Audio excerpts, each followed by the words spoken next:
रोम में सूरज उगता है, लेकिन ग्लैडिएटर मार्कस के लिए उसका दिन उसकी अस्तित्व की कठोर सच्चाई के साथ शुरू होता है। हॉलीवुड की कल्पनाओं को भूल जाइए। यह उसकी जिंदगी है जो लगातार जीवित रहने की जद्दोजहद है। सुबह 5 बजे उसके प्रशिक्षक और मालिक लानिस्टा की कठोर आवाज सन्नाटे को चीर देती है।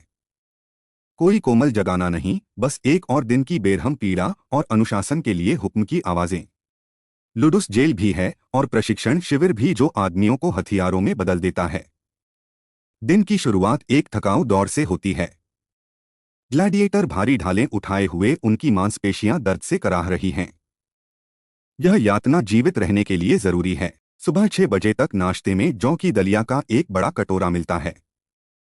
यह जौ के आदमी या होरदेरी कार्बोहाइड्रेट से भरपूर आहार लेते थे ताकि शरीर पर वसा की एक सुरक्षात्मक परत बन सके जो युद्ध में महत्वपूर्ण अंगों की रक्षा करती थी।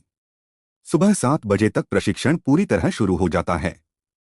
यह प्रशिक्षण हथियार असली स्टील से दोगुना भारी होते हैं, जिससे असली युद्ध में हथियार हल्के महसूस हों। यह कोई खेल नहीं बल्कि जीवित रहने का रोज का सबक है।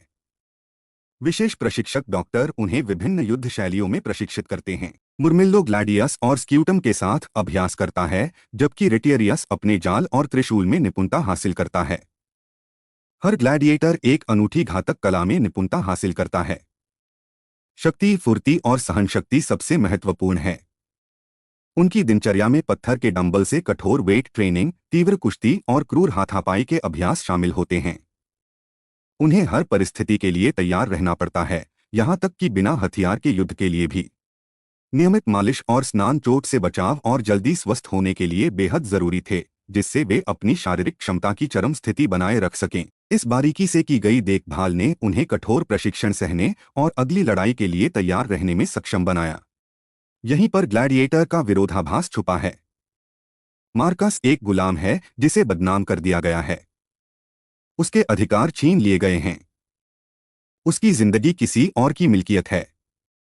फिर भी वह एक सम्मानित व्यक्ति है।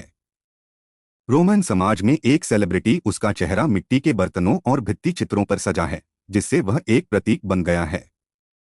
धनी महिलाएं उसकी ताकत से मोहित होकर उसे चाहती हैं। वह एक क्रूर दुनिया में रॉकस्टार है, लेकिन शोहरत के पीछे वह अब भी एक गुलाम ही है। आज लड़ाई का दिन है। अरीना की हवा तनाव से भरी हुई है। पोम्पा यानी ग्लैडिएटर्स की भव्य शोभा यात्रा शुरू होती है। आगामी हिंसा का एक तमाशा। अरीना में कौशल और आदिम भय आपस में घुल मिल जाते हैं। लड़ाई क्रूर और संक्षिप्त है। एक ऐसा दृश्य जहां हर हरकत मायने रखती है।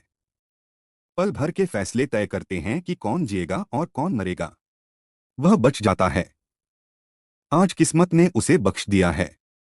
घायल और थका हुआ मार्कस लुडुस प्रशिक्षण स्थल लौटता है। संघर्ष फिर से उसका इंतजार कर रहा है। यह निश्चित है कि वह कल फिर से जीवित रहने का एक और मौका पाने के लिए इसे झेलेगा। ग्लैडिएटर एक जटिल व्यक्तित्व, रोम की शक्ति, हिंसा और जीवन मृत्यु के साथ उसके गहरे संबंध का प्रतीक है। उनकी कहानी साम्राज्य के हृदय में झांकने की एक खिड़की है।